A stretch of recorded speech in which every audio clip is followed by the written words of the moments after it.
So in this video, now that we know that everything fits, we're going to work on wiring the main cluster and wiring up the auxiliary gauges. To start the wiring, the first thing we need to do is upgrade the little sending units. So the coolant sending unit is this guy right here. Both are located on the front of the engine.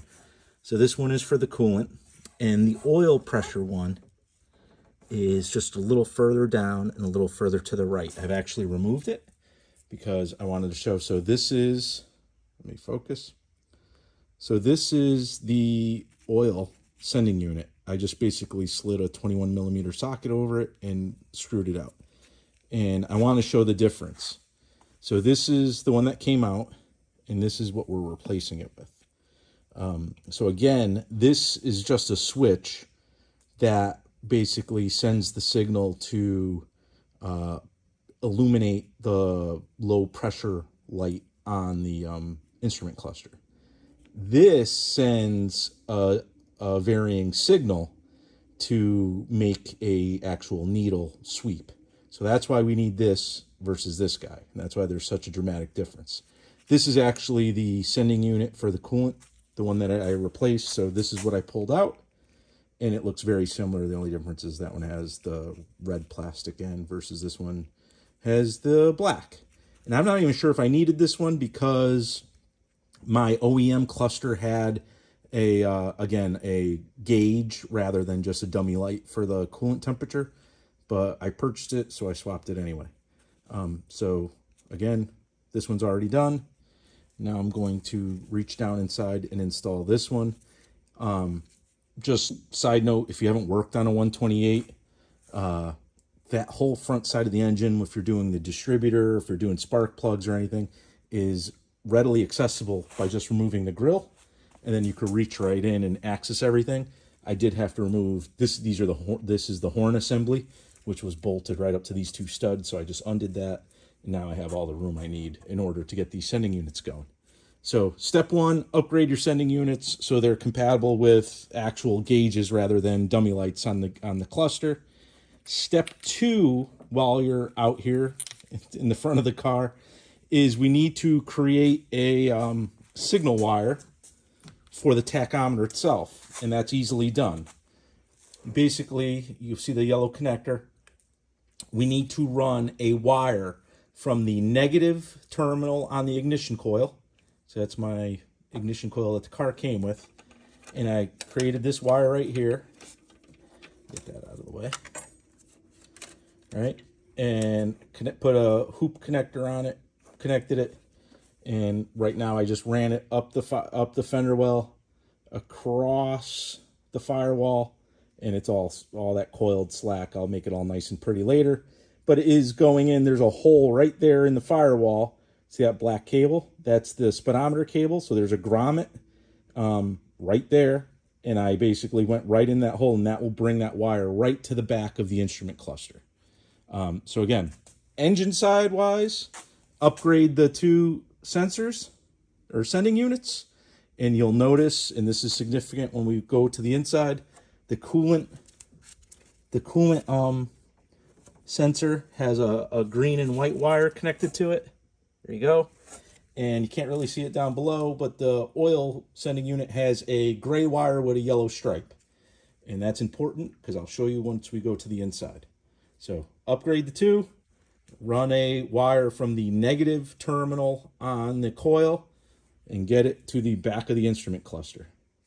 So with the modifications done on the engine bay side, we could turn our attention to the interior.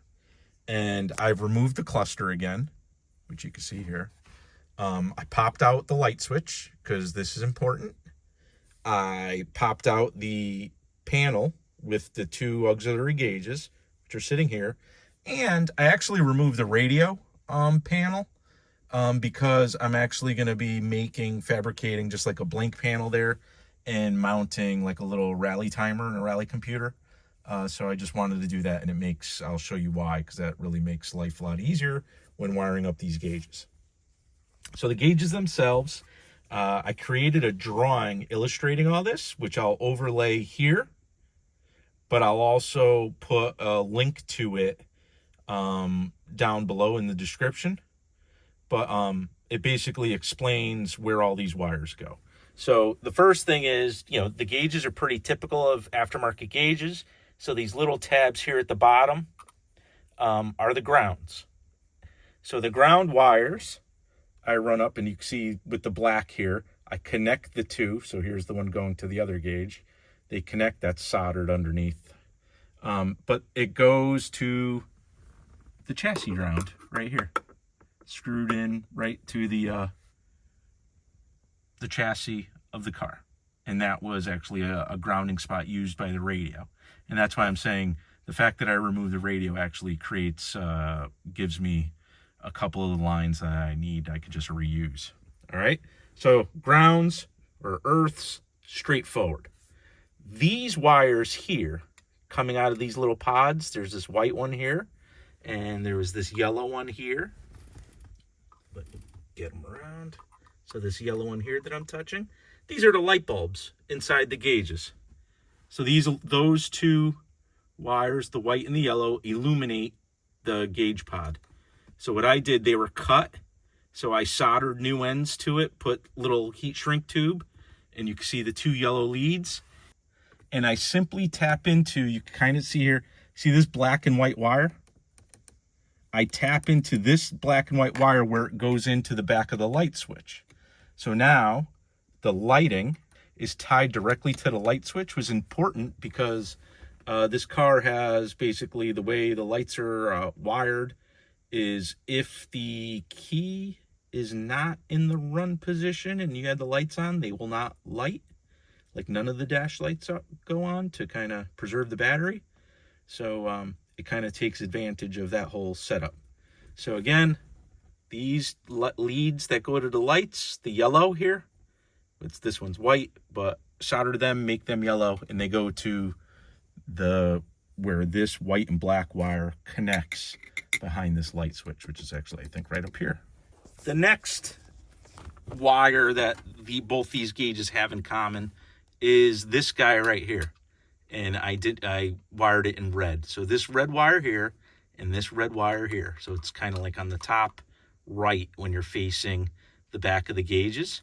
And this is the 12 volt switched power. So, or accessory power.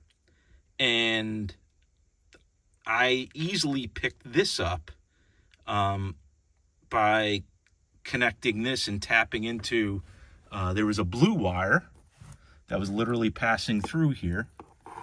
So this blue wire, that was powering the radio. So that blue wire was the accessory power, 12 volt accessory power to the radio. I removed the radio, and now I am taking advantage of that wire to power my gauge pod. Which leads, so again, ground, power, light. What that leaves are these tabs here, this guy here, and this guy here, which are basically the signal wires to these gauges. So these are the wires that need to go to the sending units on the engine, and we just upgraded those sending units. And if you remember, we know the colors of the wires that go to those sending units, so we need to find them. And if you remember, it was a green and white wire went to the coolant temperature sensor, and a yellow or a gray and yellow wire went to the oil pressure sensor. So we have to find those wires. And now we go back to the main harness, and there's two plugs. The white one we don't have to do anything with. This is perfect.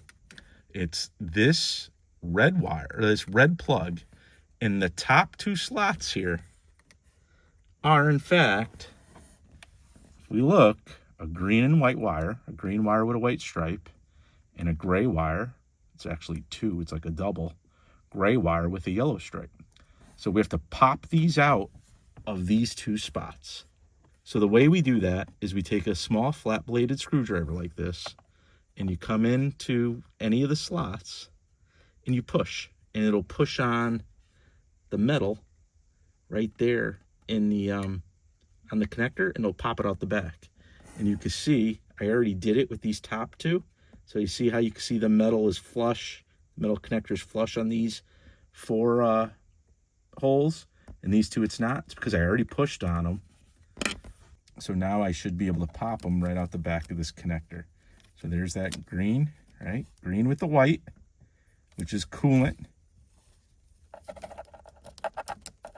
Gray with the yellow, which is oil. What would be awesome is if these reached all the way to the gauges, which they do not. So I fabricated little connectors or little extensions. So it has the female end of a connector, which would connect on the tab on the back of the gauge. And then it has the male connector here, which would connect right there. And because of my OCD, I created a green one to extend the green wire, and I created a gray one, and I actually marked it with yellow on the ends because it's gray with yellow stripe. So I am going to connect these up right now. I'll show what I did. So there's the original green wire with my little green extension on it. There's the gray with the yellow with my little gray extension on it. I ran them back through. Now that you see them coming out of the opening, the gray and the green, and they're connected to the gauges, to the signal side. So green goes to the water gauge, and the gray is up there to the oil gauge. The last thing we have to do is, here's that black wire we ran to the negative side of the ignition coil for the tach. And this actually just has to get popped in to the vacant. So now you can see those 2 top sections are empty. You can see my finger through the holes. We need to insert this to where the gray wire was, which is the one on the top right, and then reassemble. So then we're just going to plug in the 2 connectors, thread back on the Speedo cable, and pop the gauge cluster in, pop this light switch back in, and we should be good to test. I am going to wrap, if you can see here, if there's some exposed metal on the connector, I will wrap this in like electrical tape just to make sure it's all insulated. So one last look before I reassemble. I took this black wire that goes to the ignition coil, and you can see I popped it into that top right portion of the connector, and you can see it's nice and flush just like the other ones. So this should all be able to connect, and it's an OEM connection right to the cluster.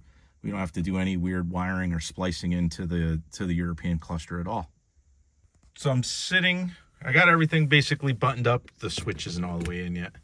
I put the battery back in the car, got the keys, but I want to show you about the fact why I wired the gauges to the light switch. If I put the switch in the drive lights on, you can see my instruments lit up, my gauges lit up. The tone of the bulbs is a little different, so maybe I'll swap this bulb out. But you can see everything lit up with the drive lights on. But when I put on the headlights, notice that everything goes out, and that's actually how the car is wired to kind of save the battery. But when I put the key in to the on position, now you can see that actually outside, you can see the headlights are on. You can hear the fuel pump running, and everything lit right back up. So now, pump, pump, pump.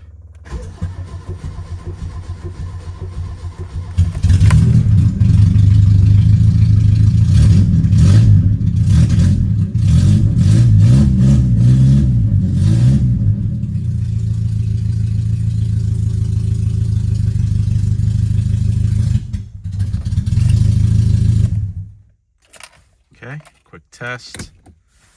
So that concludes the little test I did. I reinstalled the steering wheel, and I installed this Momo Prototipo. I don't know if it's genuine. If it is, I got a deal and a half on it. But you saw in that quick little test that the tachometer was responding, so that's a success. Gauge is all lit up. That's a success. What I got to do now is let it run a little bit, give a chance for the coolant temp to come up. The oil pressure I expected to move already while I was running it, but I'll look at that and just, again, let the engine run a little bit and see if that gauge comes up and starts giving me a proper reading. But otherwise, I mean, that's the wiring for these gauges in a North American market car. Like I mentioned earlier, down below I'll have a link to kind of like the wiring diagram I made with an explanation of the steps of exactly what I did, explaining the 2 wires that I popped out of that red connector and where I placed the tachometer wire. But that'll be available below. If you have any questions, feel free to comment. But that's really it for this video. And on to a couple other little things with this, including the panel I'm going to make there and some of the accessories I'm going to be installing on that blank panel. So like, subscribe, and stay tuned.